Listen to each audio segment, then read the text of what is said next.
Hello everyone, I'm Danny Darrow and I'm sitting in for Josiane's Persons of Interest show, coming to you from MNN TV studios in New York City. We're on every other Tuesday at 6 p.m. on FiOS, RCN, and Time Warner Cable. So please watch us. Today we have with us Irina Kravtsov, who was born in Vinnytsia, Ukraine. She moved to Russia, came to New York, and was accepted for a PhD at the Albert Einstein College of Medicine. And we're going to hear all about her interesting life and her wonderful, wonderful background. And she's also has a, which we'll get into later, a Tellbyhand hand analysis, which she did a whole thing on me. And I don't know if we're going to show everybody, because I don't want to be followed around all over the entire New York City. But anyways, Irina, thank you for being here today. We love to have you. And tell us all about your upbringing and your life in the Ukraine. Thank you so much for me being here today. And yes, I was born in Vinnytsia in Ukraine. Okay. And as a child, I was a very shy child. But I really loved to dance, so that was my passion when I was small. And then I went to high school, and my passion changed a little bit into science.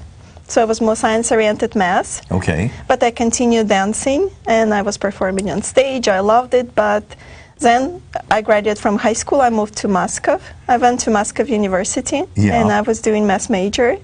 And then 2 years later, I decided to move to New York. Okay. And I was accepted to Fordham, so I started studying in Fordham University biology, chemistry. So from math, from dance to math to my goodness, to what else did you have? You had what else did you have? You had so many different outlets. You were very versatile. Yeah, I kind of liked science, and I was enjoying it very much, and I wasn't clear what really my passion would be. Yeah. So I started like learning all. Yeah. What kind of dance did you do? Modern dance. Modern dance. Yes. Okay. All right. Because I used to be a teacher over at Dales. Wow. Yeah, and I used to teach ballroom dance and everything. Oh my God, and that's what I really want to do now. Ballroom dancing, but there's no place to dance. I mean, everything is all gone now. It's all hip hop. It's all it's all the young kids. It's for the age range that we have. Well, I hope it comes back. I don't know if it will or not. Ballroom is beautiful. All right. So now, tell us. Tell us about this. Before we get into this hand analysis, I want to hear all about. You were accepted by the Albert Einstein, for what, biophysics. Yeah. Tell us what is that? Just explain to us what that is and how you got interested in the biophysics. When I was in Fordham, I was doing a lot of chemistry, biology, and I was thinking, like, I want to dedicate my life to something big. Mm-hmm. And somehow, from being a child, I thought that I have to have a PhD. And it's not my parents, it was just me, and I thought only if I have PhD, I can do something really significant in life. Okay. So I thought, okay, Albert Einstein was nearby, and why not try Albert Einstein? I didn't know that it's going to be a huge competition. I think it was like 3,000 applicants for 3 places.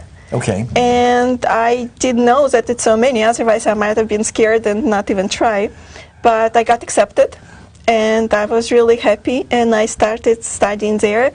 I loved it, but I knew it's not my passion. It's not what I really desired, like, to be in life. It was more tedious. Yeah. It's every day is the same. I was doing folding, unfolding of cytochrome C using X-ray. Yeah.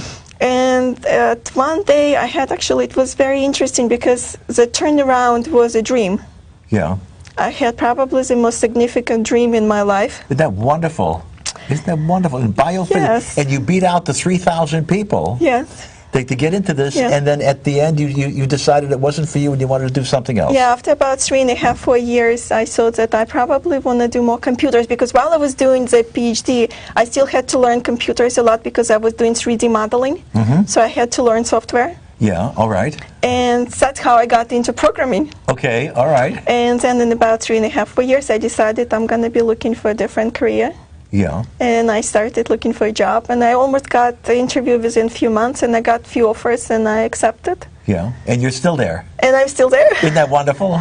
Yes. I mean, what a fast. You could do just about anything that you set your mind to. Yes, and that's a problem because if you can do everything in your life, it's not easy to find what's yours. Yeah, because I know. you got excited, you have full of energy, you dedicate, you spend many years, Yeah. and then you feel like maybe it's not necessarily yours. Did you ever go to an astrologer and see how many trions you have and stuff like that in your Yeah, chart? I went to astrology, but I think they give too much information, and Yeah. it was as clear. Yeah. And I kind of because I went to an astrologer. I have 7 trions, and I'm basically just like you. I mean, there's nothing that I can't do, and I can do it well. I just have to set my mind to it, and you can accomplish it. And that goes for everyone out there. If you just set your mind to doing what you want to do, please, don't give up and just keep right on going. And that's the most important thing. And what do we have over here? We have, let me hear about, oh, by the way, here, we have School of Wisdom, School of Love, School of Service. Let's do one at a time. But before we do that, wait a minute, Josiane, you told me you have 18 pictures, 18 pictures that you want to show about, oh, there's one. Irina, why don't you explain some of these things to the audience? yeah, that was about a few months ago. I placed an article in a New Life magazine. And this article, because I want to have a bigger exposure and explain people what really hand analysis is, because not everybody is even aware that it exists. Everybody confusing it with palmistry. So I wanted to give them a little bit more clarification and explanation what hand analysis is. And this is not palmistry. It's not palmistry, no. It's totally different. It's a lot of psychology. It's more how a person wired on the mentally, emotional, and physical levels. Okay, and what's this? Oh, it's my oldest daughter, Dina, and she's a painter. She's an amazing painter. And that's a mural she painted recently. Oh my goodness, how in beautiful. The store. Isn't that beautiful? And the next one, Josiane? It's my youngest one. It's Rebecca. Oh my God, that's beautiful. Isn't that beautiful? All right, and here we go again. So that's a very interesting picture because I was comparing humans to computers. All right. And I think everybody would agree that we kind of look alike, but much more advanced. Yeah. All right, and you also have me on your table too over here, Yes. Which we're going to maybe get to and see what I'm all about. All right, and look at you now, aren't you beautiful? Yes, that's in Moscow in Ostankino TV station. All right, and the next one, Josie. Oh my, another one. Oh, that was some kind of event that I was attending. Yeah. All right. And that's a beautiful picture of the hand with all the detail work about what each part on the hand means. Because if I want to teach somebody or explain, it's much easier because you can look at the hand and you can explain what each area belongs to. All right. And then there's a story behind, and you can kind of much deeper go into explanation to the person. Yeah, that's really beautiful. And this is... That's when I was doing my PhD. Oh, that's you? That's me. Oh, how beautiful. Oh, how wonderful. Okay, and the next one? That's my dog, Oh, my Bear. God. Oh. He's very cute. Very serious, too, my God. Yeah. That's wonderful. You know, we should do... tell us about the School of Wisdom thing that I have here. Before I'm going to even touch about School of Wisdom, I'll just need to explain a little bit what schools are. Okay. Because people don't even know what schools are. And schools, usually you do the identification of the fingerprints. Yeah. And fingerprints appear 5 months prior to your birth. They never change. They stay with you for the rest of your life. Okay. And based on the fingerprints, you can tell about your school life, your school purpose, and school lesson. And this is more about schools. And each schools, I would correlate to, like, imagine yourself swimming in the ocean. Yeah. And how enjoying your water. Okay. How beautiful the water is, and you don't really care about the temperature. You don't care about the fish that fly, swimming around. And then how well you're doing and enjoying it. That's how well you're doing in your school. Okay. So if you feel like a fish in the water in your school, then you're going to be doing really well in your life. Yeah, that's wonderful. Okay. And if not, then it's going to be obstacles in your life. Okay, now tell us about the But School this of is all Servant. different schools. So School of Wisdom, Okay. for example, it's a person whose main issue would be procrastination. Okay.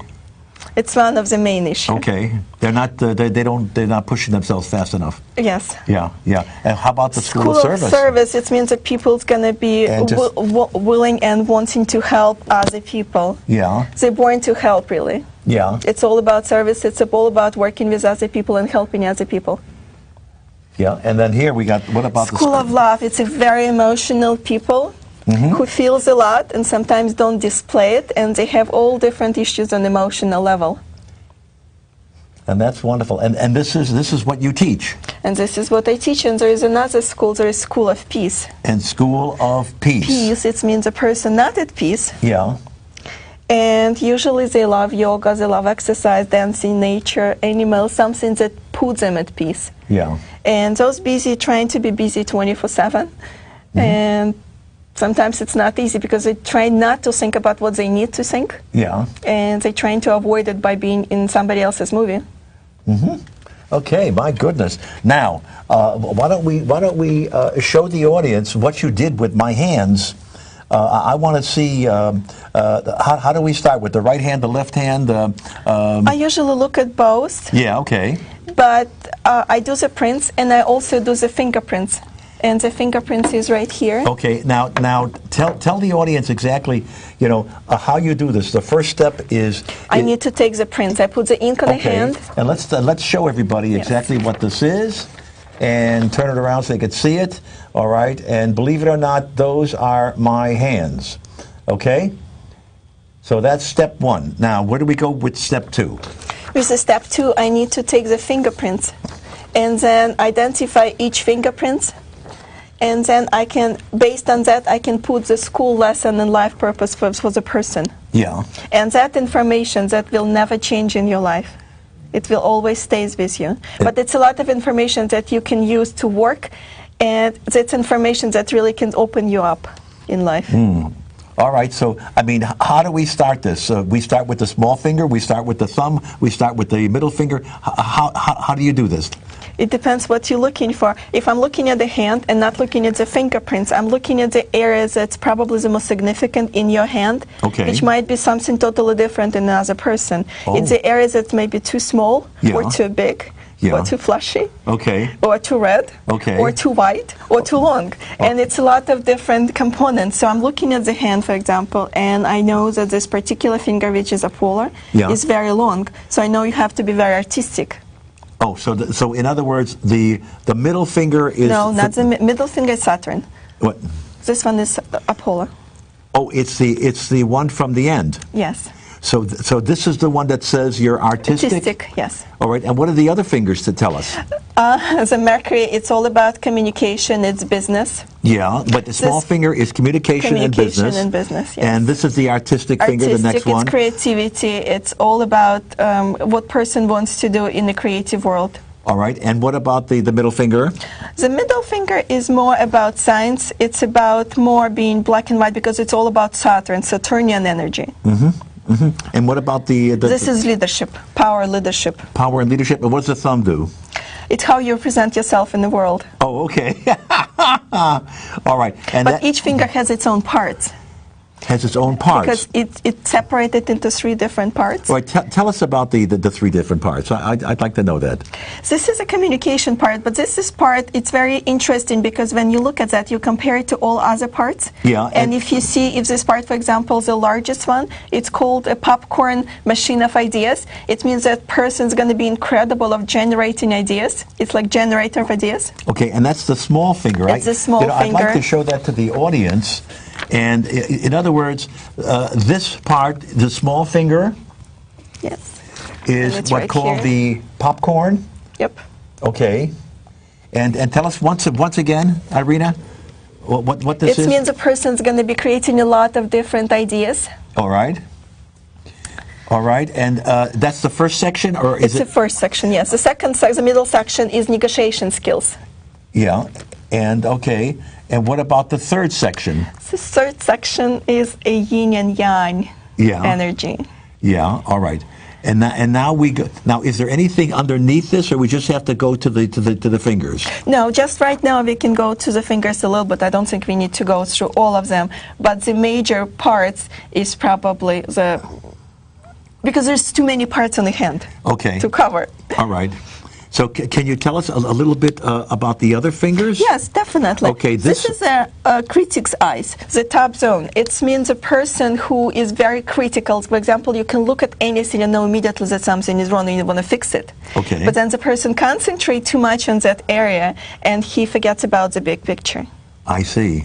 But so it's really good when the person is using it, but actually not let go of the big picture and concentrate more on the positive and just make some tweaks to correct the negative. Okay, and what about the middle part of that finger? The middle finger is, the middle part is more about designer skills, and you have pretty good designer skills. All right, and the lower part of that finger? That's more party person. Yeah. So the person who loves parties, this part is going to be very large and very wide. So it doesn't look like you like parties that much. But also it's about, because it's angled right here, it's not straight. It's also about fear of rejection. So you have a fear of rejection. A fear of rejection, absolutely correct. And what about the next finger now? What do we do with this finger here? This is, finger is science. Yeah. It's a lot about science. Science. Science, yes. So in your case, it's pretty big. It's very wide. It's very nice. So you definitely would not have problems in science. Okay. And what about the middle one? of that? It's a money piece. Money? There's money there? How do I get it? It means your relationship towards money. I have to break my finger open to get the money? All right, and what about the lower part? The lower part is more about earth. It's more people who loves farms, animals. It's more about like gardening. So it's a lot of different like pieces goes into that. Yeah, all right. And then the next finger, the top of the next. This is a visionary. Okay. It's a person who have not just idea, but who can imagine the final results, who know how to get there. How to start and how to start, how to finish, and how to hold it. And how to hold it. Okay. Actually, this how to hold it is the bottom part more. Yeah, but this is more the visionary part. Okay, so this is the start, and what's the middle part, though? The status. The what? Status. The status you want to have in life. Oh, the status, okay. Yeah, and then this is the how to hold it and everything else. Now, let's get down to the palm. Now, what do we do with the rest of it? Oh, wait a minute. No, the thumb. I want to get to the thumb. Thumb, yes. The bigger part here is a willpower. And in your case, your willpower is huge. And in this particular combination, it's like a door. It's a person who doesn't matter what you want, you'll be able to achieve it. You just need to put a goal ahead of you. All right. And what about the lower part of the thumb? It's logic. It's logic? It's logic, but it's divided into separate parts. The middle part, it's called third eye. Yeah.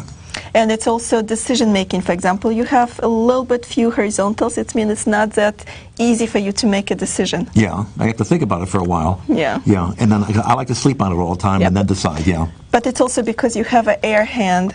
It's a combination. So it's not just like, because when you're looking at the hand, it's just one part. It's also a combination of all different parts and then how they talking together. It's like ensemble, like a music, right? You create different instruments. All right. It's the same here. Now do the two hands go together, or could one hand say something different than the other hand? Yes, it's possible, because the right hand, it's more about your professional life. The left hand is more about your personal life. But if you're left-handed? It's going to change. It's going to change, then it'll just go in the reverse. Yep. Now, how about the rest of the hand? The rest of the hands, there is three major lines. It's a heart line right here. All right, the heart line is right there. It's a head line. Okay. And it's a lifeline. And the lifeline. The three major lines. Even though the lifeline, it's not really the lifeline, it's more energy life. I see. Energy line. Okay. But in your case, it's beautiful. It's nice. It's beautiful. Oh, thank you. Oh my God, thank you, darling. I really appreciate that. But but as you get older, you lose a lot of your energy. No, but you're given a lot of energy in the beginning, right? And then how you're going to use it, it's up to you. Oh, all right. That's why it's not called lifeline, because some people have a short lifeline, but they can live a very long life. Yeah. So probably they're not going to go parties every day. Yeah, a long life. Well, I'll tell you, my grandmother lived to be 107 years old. Wow. And she used to go to the doctor all the time, take all of her clothes off, stand there completely naked and say, "Hey, doc, aren't I beautiful?" At 107 years old. I'm sure she was. Yeah, she was beautiful, 107 years old. All right, let me see. We've got to jump to something else. Let me see what else we can jump to. Let me see over here. Tell us more about your studying with all this and your teaching and all this, and how did you actually get started with all this? I started when my kids were in high school. Yeah. And they started asking questions like whether I should go to study, what majors I should choose. Yeah. And they didn't know, and I didn't know either. Yeah, yeah. But I had to pay for colleges. Of course you had to pay for colleges. So I was like, okay, but I want to make sure they're going to go to the right college, or at least they're going to choose the right major. That's right. And when I had a lot of conversation with them, yeah, they could not really figure out. And it happened at the same time I was watching a Russian movie called Palmists. Called what was it? Palmists. Palmists? Yeah. And what kind of a movie was that? It was just a really nice movie. Yeah. It's like 5 series probably. Yeah, yeah. And they've been telling you about this amazing palmist who was able to predict the future, who was telling all about the person. Palmist. Palmist. Oh, yes. my. So he just read the palms. All right. And I was just curious, is it really true? Yeah. And I wanted to find out more. Yeah. So I did the research on the internet, and I found a really nice lady. And I decided to try it out. Yeah. We tried, and she was really good. I was surprised. She was not really telling more about past, present, but she was using a lot of psychology in the reading. And I was asking her what book I should read. Oh, my, okay. So she gave me the list. Yeah. And I started my work. Yeah. And then I saw that the books are great, but they don't have a lot of structure, and there's a lot of contradictions within the book. Yeah. So I wanted to do more research. I found school in Canada. All right. I started school in Canada. I was there for like a few months maybe, and I was not crazy about it. The information was pretty good, but something didn't click. All right. And then I found another school in California. And then you jumped to California. Yes, I decided. So you're traveling all over the country looking for a school. I was doing online. Wow. But that school was magical. Okay. Because the moment I started speaking to the teacher, she was amazing, and she was able so clearly open up pieces that like completely blocked for me. And I was like, okay, I should sign up for the first class. Yeah. Even though it was pretty expensive. Yeah. And I spent about half a year for the first class. All right. I loved it. Yeah. And I was practicing definitely on my kids. Oh my goodness, how wonderful. Okay. They were amazed, and they said, Mom, you should never stop. You should continue. Really? Yes. Well, did it rub off on them? Yes, it was perfect. Like before I knew my kids and I spent a lot of time with them, but I don't think I really was able to understand them. Yeah.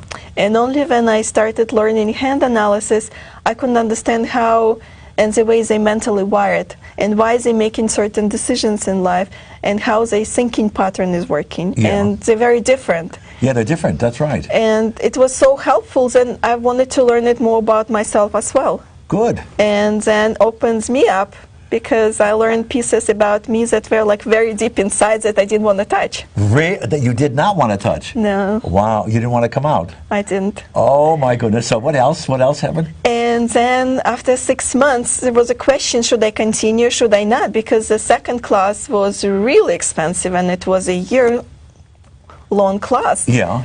And in the beginning I thought maybe not, maybe I should wait. And I was not kind of staying clear on my decision. And then I slept, and I was crying, and like, no, I should continue. Oh my goodness. I want to do it because I knew I wouldn't be able to live without that. Yeah. And next day I signed up for class, and I started, and I'm so happy I did that. You did that, and you were in California for how long? No, it was online class. Oh, a night class? Online class. Oh, an 09. What is an 09? Online class. Online. Online. Oh, online, okay. All right. Oh, that's good. That's wonderful. So you didn't have to go to California? No, I didn't have to go to California. And you didn't have to go to Canada? Right. It was all online all classes. All online. Isn't that something? Yes. And what do? They just send you all the material, and They send you all the material, but then it's a lecture that you have to listen. It's at least an hour lecture. Yeah. Almost every day I would spend 2-3 hours studying. Yeah. And practicing, because just because you're looking at the hands and just because you know the material, when you look at somebody's hand, you need to be able to understand, put pieces together. It's like a puzzle. Yeah. So you need to love to solve puzzles. Yeah. Isn't that one? Now, what do you do with all this now? I mean, what are you going to do with this? You're going to open up a school? You're going to open up a... I would love to. I would love to open up some kind of a center where people would be able to learn and at the same time practice it. and people would come, and everybody would benefit because it's so much psychology there that I feel a few hours spending on hand analysis might end up not going to a psychologist or psychiatrist at the end. Yeah. It's going to save you tons of money and time. And that would open them up to become a better person? It's not just a better person. It opens you up so you understand better yourself. And then if you're willing to actually make the extra step, you're changing your habits. Yeah. Because it all starts from thinking, right? We're all humans. And like before I mentioned that it's kind of connected to the computers. Yeah. Our DNA is like a software, and software has the glitches the same way as the DNA. So the person, when you know about your own glitches, you're able to work on them. Isn't that wonderful? And you know, I'm a firm believer that if you don't make yourself happy, you can't make anybody else happy. True. So you have to learn all about yourself the best you can. Yes. That's wonderful. Tell everyone how they can get in touch with you and how they can find you and you know, maybe connect with you.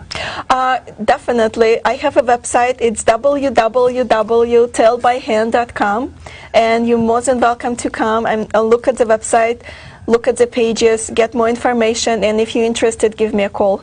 Okay, and just tell us what the website is again. www.tellbyhand.com.